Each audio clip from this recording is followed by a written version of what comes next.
तो दुनिया के बैंड बाजे में इस बार न सिर्फ भारत की कूटनीति का डंका बज रहा है, बल्कि अब तो इस बात का भी डंका बजना शुरू हो गया है कि जिस काम को करने में चीन ने पूरे पूरे 28 साल लगा दिए, भारत ने मात्र 8 साल में ही उसे कर दिखाया है। यकीन मानिए दोस्तों, ये डंका बज रहा है भारत के गोल्ड रिजर्व और फॉरेक्स रिजर्व को लेकर, क्योंकि भारत ने दुनिया से छिपे छिपाए अपने शतरंज की असली चाल चलते हुए इतना ज्यादा सोना इकट्ठा कर लिया है कि न सिर्फ दुनिया के टॉप 10 गोल्ड होल्डिंग में भारत की एंट्री हो चुकी है, बल्कि अब तो भारत दुनिया का 7वां सबसे बड़ा गोल्ड होल्डिंग वाला देश बन गया है।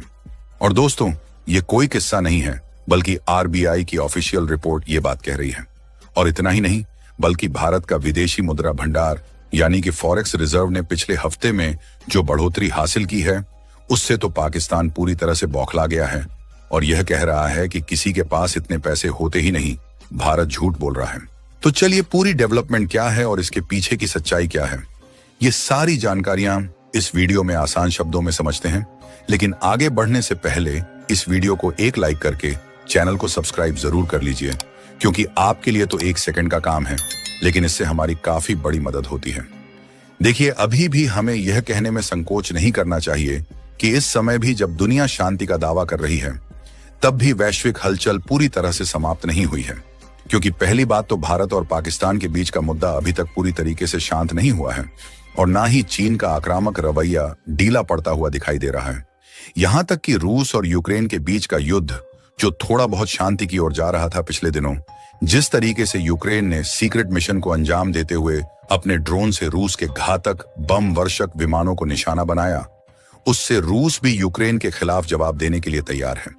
जिससे वैश्विक मार्केट की स्थितियां एक बार फिर से बिगड़ सकती हैं। और देखा जाए तो इतिहास इस बात का गवाह है कि जब दो देशों के बीच चल रही टेंशन और युद्ध बढ़ता जाता है, तो इसका परिणाम हमेशा ही घातक होता है,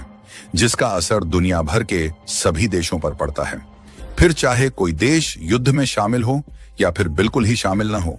ऐसे में केवल 2 ही चीज काम आती है, जिसमें पहला है विदेशी मुद्रा भंडार, जैसे कि डॉलर, यूरो, पौंड और युवान जैसी अन्य फॉरेन करेंसी, जिसकी वैल्यू युद्ध की परिस्थितियों में भी उतना ज्यादा नहीं घटती, बल्कि थोड़ा बहुत ही असर देखने को मिलता है।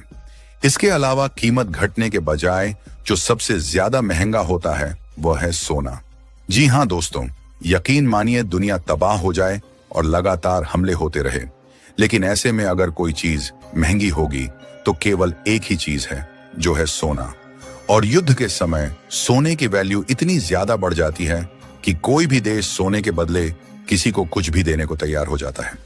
यहां तक कि जब भीषण युद्ध होता है तो कई देश डॉलर, यूरो, पॉन्ड्स एंड युवान जैसी विदेशी करेंसीज को लेने से मना कर देते हैं। लेकिन सोना को लेने से कोई मना नहीं करता,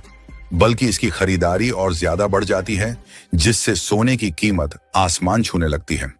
और इसका नमूना भी हम लोग पिछले कई महीनों से देखते आ रहे हैं कि जैसे जैसे कई देशों के बीच तनाव बढ़ रहा है और युद्ध के हालात बन रहे हैं, ऐसे में सोने की कीमत लगातार बढ़ती जा रही है और घटने का नाम ही नहीं ले रही है, क्योंकि बड़े बड़े इन्वेस्टर ने बड़ी बड़ी कंपनियों से पैसा निकालना शुरू कर दिया और सभी लोग पैसे को लगा रहे हैं सोने को खरीदने में। लेकिन इसी बीच जो सबसे खास और अहम बात देखी जा रही है, वह है भारत की आरबीआई को लेकर। आरबीआई सोने के पीछे इस कदर जुट चुका है कि मानो भारत की सेंट्रल बैंक दोबारा से भारत को सोने की चिड़िया बनाना चाहती हो। क्योंकि दोस्तों, आरबीआई ने चुपके चुपके इतना सोना इकट्ठा कर लिया कि इसका अंदाजा तो कई देशों को था ही नहीं कि भारत सोने को इकट्ठा कर रहा है। लेकिन जब आरबीआई के द्वारा इस बात का खुलासा किया गया, तो यह बात सामने आ रही है कि सोने को इकट्ठा करते करते आरबीआई के पास इस समय कुल 880 टन सोना इकट्ठा हो गया है। और न सिर्फ भारत की आरबीआई ने इतना ज्यादा सोने को इकट्ठा किया है, बल्कि 880 टन सोना स्टोर करने के साथ साथ दुनिया का 7वां सबसे बड़ा सोने का भंडार वाला देश बन गया है। आपको बता दें कि ज्यादा दिन पहले नहीं, बल्कि पिछले साल 2024 में ही यह बात देखी जाती थी कि भारत गोल्ड होल्डिंग के मामले में कहां है, तो भारत गोल्ड होल्डिंग लिस्ट में 9वें नंबर पर देखने को मिलता था। हालांकि उसके बाद कई देशों का सोने का भंडार कम हुआ, तो उसमें भारत का भी घटा, लेकिन भारत का गोल्ड रिजर्व उतना ज्यादा कम नहीं हुआ। इसलिए भारत जो गोल्ड होल्डिंग के मामले में 9वां देश था, उसके बाद भारत की पोजीशन 8वें नंबर पर आ गई। उसके बाद से भी इस तरीके से वैश्विक उथल पुथल चल रही थी। इसीलिए भारत ने अपनी गोल्ड होल्डिंग को तेजी के साथ बढ़ा तो रहा ही था, लेकिन इंतजार था कि भारत 7वां सबसे बड़ा देश कब बनेगा। लेकिन अब रिपोर्ट में बताया जा रहा है कि भारत का गोल्ड रिजर्व भी करीब 880 टन पहुंच चुका है और इसी के साथ साथ भारत दुनिया का 7वां सबसे बड़ा गोल्ड होल्डिंग करने वाला देश बन गया है। और आरबीआई के द्वारा जारी किया गया यही वह गोल्ड होल्डिंग का आंकड़ा है जो कि चीन, पाकिस्तान, यहां तक कि कई पश्चिमी देशों को भी बार बार सोचने पर मजबूर कर रहा है कि जो भारत कुछ दशकों पहले अंग्रेजों का गुलाम था, वहीं भारत आखिरकार इतनी तेजी से डेवलपमेंट कैसे कर रहा है। और आपको जानकर खुशी होगी कि भारत की आरबीआई ने यह रणनीति 2025 की शुरुआत से ही तेजी के साथ अप्लाई करना शुरू कर दिया था और इस साल की शुरुआत के ही कुछ महीनों में करीब 57.5 टन सोने को खरीदकर पिछले 7 साल के रिकॉर्ड को तोड़ दिया,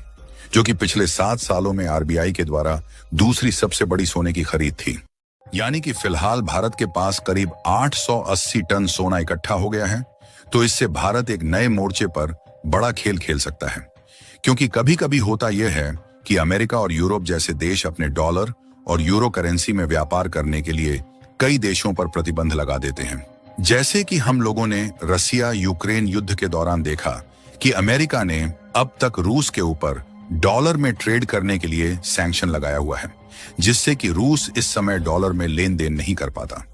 लेकिन मैं आपको बता दूं कि भारत के पास इस समय जो गोल्ड है उसकी कीमत लगातार बढ़ती ही जा रही है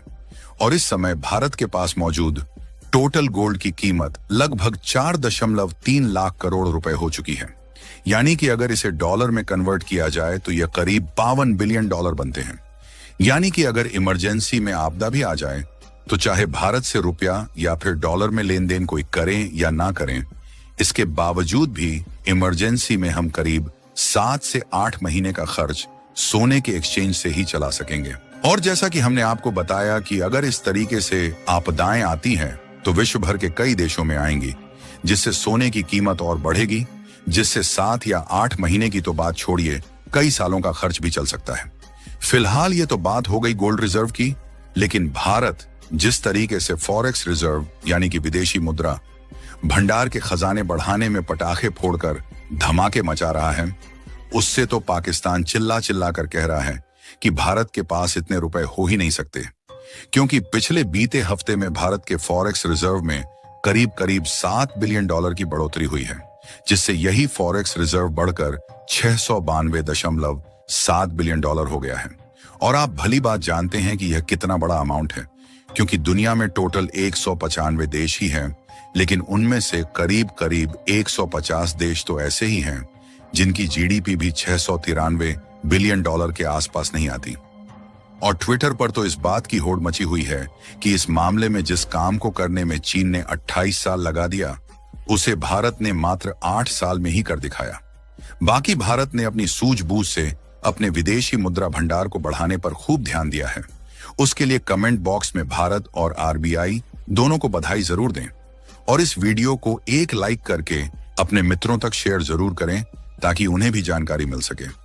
इसी तरह और भी नॉलेजेबल वीडियो देखने के लिए चैनल को सब्सक्राइब करके बेल आइकन को ऑल पर जरूर सेलेक्ट करें। जय श्री राम।